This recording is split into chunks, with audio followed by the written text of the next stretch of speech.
Hello friends, welcome back to my channel साइकोसोट। So friends, आज की वीडियो में हम लोग पढ़ने वाले हैं एमवी कमांड के बारे में। तो जैसे लास्ट वीडियो में हमने पढ़ा था सीपी कमांड के बारे में, तो वैसे ही आज की वीडियो में हम लोग पढ़ने वाले हैं एमवी कमांड के बारे में। तो चलिए बेसिक में बता देते हैं एमवी कमांड करता क्या है। जैसे कि आपको विंडोज में पता होगा कि हम लोग कॉपी और मूव दोनों ही बहुत ही अलग चीज है। सबसे पहले मैं बता देता हूँ कॉपी में क्या होता था कि अगर हम लोग कोई भी फाइल कॉपी करते हैं और दूसरे लोकेशन में पेस्ट करते हैं तो ये जो फाइल है ये दोनों जगह रहता है। आई मीन सोर्स पे भी प्रेजेंट रहता है और डेस्टिनेशन पे भी प्रेजेंट रहता है कॉपी करने के बाद। बट अगर वहीं पे अगर हम लोग बात करते हैं एमवी कमांड का, तो अगर कोई भी फाइल को अगर हम लोग मूव करते हैं तो ये क्या होता है, सोर्स जो है सोर्स से ही हट के जो डेस्टिनेशन जहाँ पे हम लोग पेस्ट करेंगे वहां पे ये प्रेजेंट रहेगा। तो ये एमबी यूज करने से क्या होता है, जो भी फाइल को हम लोग अगर मूव करते हैं तो वो कोई एक लोकेशन पे प्रेजेंट रहता है। ठीक है, तो ये जो है ये मेन डिफरेंस है सीपी कमांड और एमबी कमांड के बारे में। तो चलिए अब मैं ओपन करता हूँ अपना टर्मिनल और वहां पे सारा कुछ इसका सिंटेक्स वगैरह सारा कुछ मैं आपको बताने वाला हूँ। सो फ्रेंड्स, आज की वीडियो में जो हम लोग जानेंगे एमवी कमांड का सिंटेक्स जानेंगे,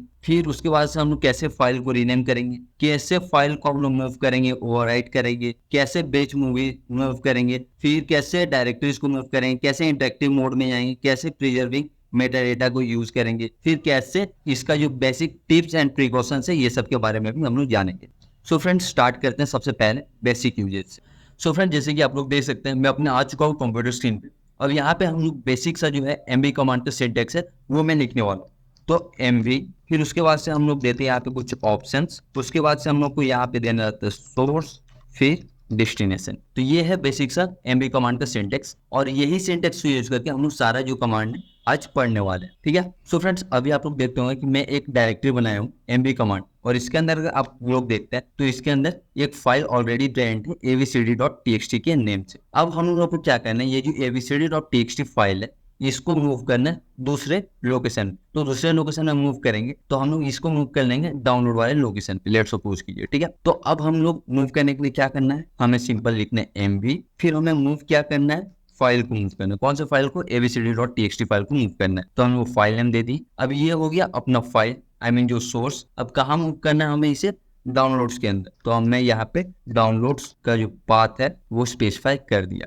अब यहाँ पे आप लोग देख सकते हैं जैसे मैं एंटर हिट किया तो, और एंटर हिट करने के बाद अगर यहाँ LSLTRA चेक करता हूँ तो यहाँ पे अगर आप लोग देख सकते हैं तो ये क्या हुआ, जो abcd.txt फाइल है वो एमवी कमांड्स के अंदर से मूव होके डाउनलोड्स के अंदर चला गया हो। तो चलिए हम लोग ये भी देख लेते हैं, ls:/डाउनलोड्स। तो आप लोग देख सकते हैं अगर हम लोग डाउनलोड्स के अंदर देखते हैं तो यहाँ पे abcd.txt फाइल आ चुका है। तो ये क्या हुआ, जो सोर्स है सोर्स से डेस्टिनेशन में ये सक्सेसफुली मूव हो चुका है। ठीक है, तो ये तो हो गया हम लोग कैसे एक फाइल को मूव कर सकते हैं एक प्लेस से दूसरे प्लेस में। अब चलिए हम लोग चल लेते हैं डाउनलोड्स के अंदर। अब हम लोग को क्या करना है, लेट्स सपोज कि हम लोग अगर कोई भी फाइल है वो फाइल को रिप्लेस करना, आई मीन रीनेम करना है। ठीक है, तो यहाँ abcd.txt के नाम से जो फाइल नेम है हम लोग इसको रिप्लेस करके efgh.txt के नाम से बनाना चाहते हैं।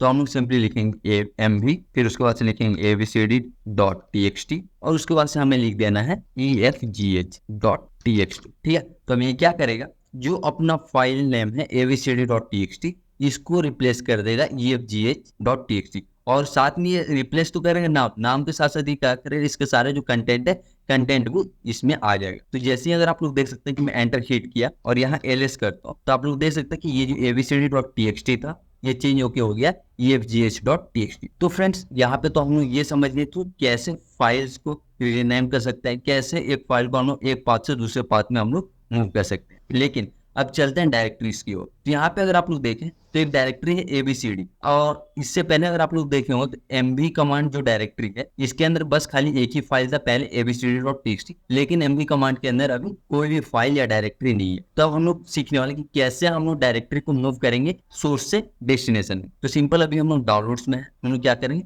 डाउनलोड से abcd जो डायरेक्टरी है इसको मूव करेंगे mv कमांड के अंदर। ठीक है, तो हम लोग को सिंपली लिख लेना है mv, फिर लिखना है abcd, और उसके बाद से abcd लिखने के बाद हम लोग को क्या करना है, स्पेसिफाई करना है कि कहाँ मूव करना है। तो हम लोग मूव करना चाहते हैं इसको mv कमांड्स के अंदर। ठीक है, यहाँ एंटर कर दिया। अब अगर मैं ls:/mv कमांड करूँ तो आप लोग देख सकते हैं कि इसके अंदर आ चुका है abcd, लेकिन डाउनलोड के अंदर से भी जो है abcd वाला जो ये डायरेक्टरी है ये हट चुका होगा। तो चलिए ये भी मैं आपको दिखा देता हूँ। और यहाँ आप लोग देख सकते हैं कि यहाँ पे बस efgh.txt फाइलें प्रेजेंट है। तो ये तो बेसिक सा था, हमने फाइल्स और डायरेक्टरी के साथ बेसिक मैनिपुलेशन सीख गया, ठीक है। तो ये तो हम लोग सारा कुछ किए अगर सिंगल सिंगल फाइल है उसके साथ। अगर हम लोग देखें डाउनलोड्स के अंदर तो यहाँ पे हमारे पास एक ही फाइल है efgs.txt। तो चलिए यहाँ पे मैं 2-3 और फाइल क्रिएट कर लेता हूँ, a.txt, फिर यहाँ कुछ भी लिख देता हूँ .txt, फिर यहाँ और भी कुछ लिख लेता हूँ .txt,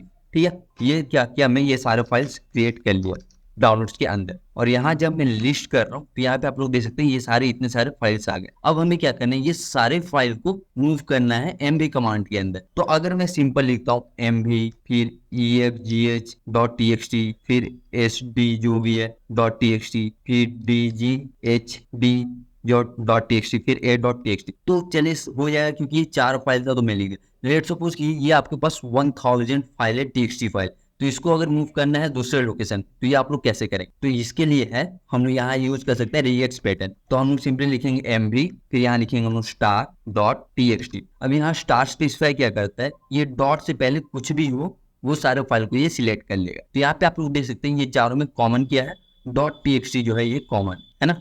तो ये star.txt हम लोग लिखेंगे। उसके बाद से हम लोग यहाँ पे क्या करते हैं, मूव कहाँ करना है, तो मूव हमें करना है mv कमांड के अंदर। तो यहाँ पे मैं एंटर कर देता हूँ और अगर यहाँ मैं ls करूँ तो यहाँ पे आप लोग देख सकते हैं डाउनलोड के अंदर से सारा कुछ कट चुका है। और अगर मैं करता हूँ ls.mv कमांड तो यहाँ पे अगर आप लोग देखें तो यहाँ पे जितने भी फाइल्स थे वो सारे फाइल यहाँ पे अपना आ चुके हैं। तो ऐसे क्या कर सकते हैं आप लोग, बल्क जो भी है बैच में फाइल्स को मूव कर सकते हैं सोर्स से डेस्टिनेशन, ठीक है। अब यहाँ पे अगर आप लोग देखें तो mv कमांड में a.txt फाइल पहले से प्रेजेंट है। तो हम क्या करते हैं डाउनलोड के अंदर और a.txt फाइल क्रिएट करते हैं। अब हम लोग को क्या करना है, मूव करना है mv कमांड के अंदर a.txt। लेकिन लेट्स सपोज ये कोई एक फाइल है, ये आपको दोनों पाथ में डाउनलोड्स के अंदर भी है और mv कमांड के अंदर भी, ठीक है। तो ये आपको पता नहीं चलेगा और अगर आप रिप्लेस कर दें तो ऐसे आपका बहुत सारा मतलब इश्यूज हो सकते हैं, है ना। तो इसमें क्या करते हैं हम लोग, एक और जो है mv कमांड का बेनिफिट है, हम लोग यहाँ यूज कर सकते हैं -i।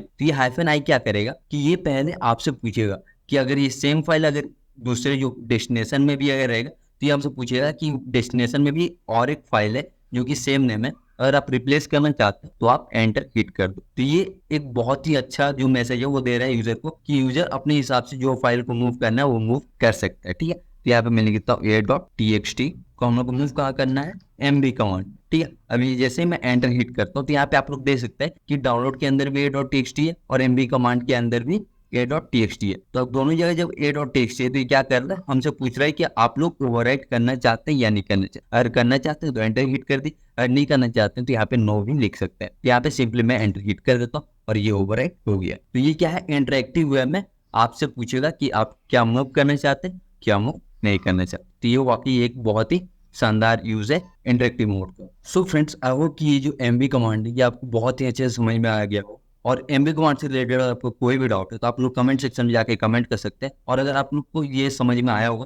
तो आप लोग प्लीज मेरे चैनल को सब्सक्राइब करें, वीडियो को लाइक करें एंड ज़्यादा शेयर। फिर मिलते हैं नेक्स्ट वीडियो में, तब तक के लिए बाय बाय।